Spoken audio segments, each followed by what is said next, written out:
Happy Vishu. അപ്പോൾ ഈ വിഷു നമുക്ക് ഒരു സ്വീറ്റോട്ട് തുടങ്ങാം.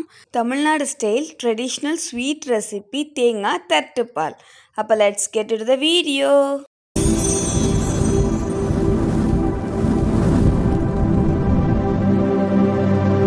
ഇത് ഭയങ്കര സിമ്പിൾ റെസിപ്പിയാണ്, എല്ലാവർക്കും ഇഷ്ടമാവും.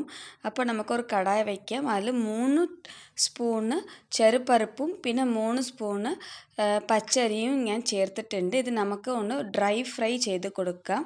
നന്നായിട്ടൊന്ന് ഫ്രൈ ചെയ്ത് കൊടുക്കണം. ഇത് കരിഞ്ഞു പോകാണ്ട് ഇച്ചിരി ബ്രൗൺ കളർ ആകുമ്പോൾ നമുക്ക് എടുത്ത് മാറ്റിയാൽ മതി. ഇത്രയ്ക്കും നമുക്ക് അരി കുറച്ച് സൈസൊക്കെ മാറി വരണം. പിന്നെ പരിപ്പും കൂടി നമുക്ക് ഒന്ന് കളർ ചേഞ്ച് ആവണം. ചെറുപരിപ്പും പച്ചരിയും നന്നായിട്ട് വറുത്തിട്ടുണ്ട് നമ്മൾ. ഇനി എല്ലാം നമുക്ക് ചൂടുവെള്ളം ഒന്ന് ആഡ് ചെയ്ത് കൊടുക്കാം. ഇത് നന്നായിട്ട് കുതിർന്ന് വരണം. ചൂടുവെള്ളം ആഡ് ചെയ്ത് കൊടുത്താൽ നമുക്ക് പെട്ടെന്ന് ആവും, അതുകൊണ്ടാണ്. ഇനി ആവശ്യപ്പെട്ടത് നമുക്ക് 1 കപ്പ് തേങ്ങ എടുത്തിട്ടുണ്ട്. 1 കപ്പ് തേങ്ങ എടുക്കുകയാണെങ്കിൽ 1 കപ്പ് ശർക്കര ചേർക്കണം. ഇനി നമുക്ക് ഈ ശർക്കര ഒന്ന് ശരിയാക്കി എടുക്കാം. ഞാൻ ഒരു പാത്രം വെച്ചിട്ടുണ്ട്. അതിൽ ഈ ശർക്കര നമുക്കൊന്ന് ആഡ് ചെയ്ത് കൊടുക്കാം. പിന്നെ കുറച്ച് വെള്ളം മതി. ഇങ്ങനെ ഒരു 1/4 കപ്പ് ടു 1/2 കപ്പ് വരെ നമുക്ക് ചേർത്ത് കൊടുക്കാം. സ്ട്രിങ് കൺസിസ്റ്റൻസി ഒന്നും വേണ്ട. നമുക്ക് ഈ ശർക്കര മുഴുവനും നന്നായിട്ട് ഡിസോൾവ് ആയാൽ മതി. അതുവരെ നമുക്കൊന്ന് ഇളക്കി കൊടുക്കാം. കുറച്ച് സമയം ആകുമ്പോൾ ഇങ്ങനെ ബബിൾസൊക്കെ വരുമ്പോൾ നന്നായിട്ട് ഒന്ന് ഇളക്കി കൊടുത്തോണ്ടേ എന്നാൽ മതി. അപ്പോൾ ഇങ്ങനെ ക്രിസ്റ്റലായിട്ടുള്ള ശർക്കര എല്ലാം നന്നായിട്ട് ഡിസോൾവ് ആവും. ഇപ്പോൾ ബബിൾസൊക്കെ വന്ന് നന്നായിട്ട് റെഡി ആയിട്ടുണ്ട്. ഇനി നമുക്ക് പാനിലേക്ക് നമുക്ക് ഫിൽറ്റർ ചെയ്തെടുക്കാം. അപ്പോൾ നമ്മൾ ഏത് പാനിൽ കുക്ക് ചെയ്യാൻ പോവോ ആ പാനിൽ തന്നെ നമുക്കൊന്ന് ഫിൽറ്റർ ചെയ്തെടുക്കാം. ഫിൽറ്റർ ചെയ്താൽ ഇച്ചിരി ഈസിയാവും. നമുക്ക് ഈ ഡട്ട്സൊക്കെ ഉണ്ടാവില്ല. ഇനി നമ്മൾ കുതിർത്ത് വെച്ച അരിയും പിന്നെ ചെറുപരിപ്പും നമുക്ക് മിക്സിയിൽ ആഡ് ചെയ്ത് ഒന്നുകൂടി നമുക്ക് അരച്ചെടുക്കാം. മാക്സിമം നമ്മൾ വെള്ളം ചേർക്കാണ്ട് നന്നായിട്ട് അരച്ചെടുത്താൽ മതി, നല്ല പേസ്റ്റിൽ. ഇനി അടുത്ത് നമ്മൾ 1 കപ്പ് തേങ്ങ എടുത്തിട്ടുണ്ട്. 1 കപ്പ് തേങ്ങ മുഴുവനും നമുക്ക് ആഡ് ചെയ്ത് നന്നായിട്ട് പേസ്റ്റായിട്ട് നമുക്ക് അരച്ചെടുക്കണം. ഒരുപാട് സോഫ്റ്റ് ആവണം. ഇങ്ങനെ തരിതരിയായിട്ട് ഇരിക്കാൻ പാടില്ല. നല്ല സോഫ്റ്റ് പേസ്റ്റായിട്ട് ഇരിക്കണം.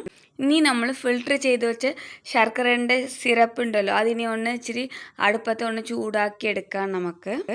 ഈ ശർക്കര സിറപ്പ് ചൂടാവുമ്പോൾ ഇങ്ങനെ സൈഡ് മുഴുവനും ബബിൾസൊക്കെ വരുമ്പോൾ ഇനി നമ്മൾ അരച്ച് വെച്ച പേസ്റ്റ് പതുക്കെ ഒന്ന് ചേർത്ത് കൊടുത്താൽ മതി.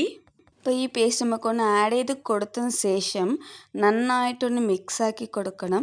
ഇച്ചിരി നമുക്ക് മിക്സാക്കിയില്ലെങ്കിലും അത് താഴെ പാനോട് ഇങ്ങനെ ഒട്ടിപ്പിടിച്ച് കിടക്കും. അപ്പോൾ നമുക്ക് അടി പിടിക്കാൻ കരിഞ്ഞു പോകാൻ ചാൻസ് ഉണ്ട്. അതുകൊണ്ട് നമുക്ക് നന്നായിട്ടൊന്ന് മിക്സാക്കി കൊടുക്കണം.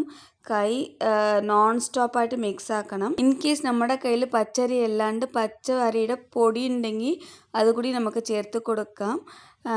ഇതിൽ നമ്മൾ ചെറുപരിപ്പ് ചേർത്തത് എന്തുകൊണ്ടാണെന്ന് വെച്ചാൽ നമുക്ക് നല്ലൊരു ടേസ്റ്റ് ഉണ്ടാവും.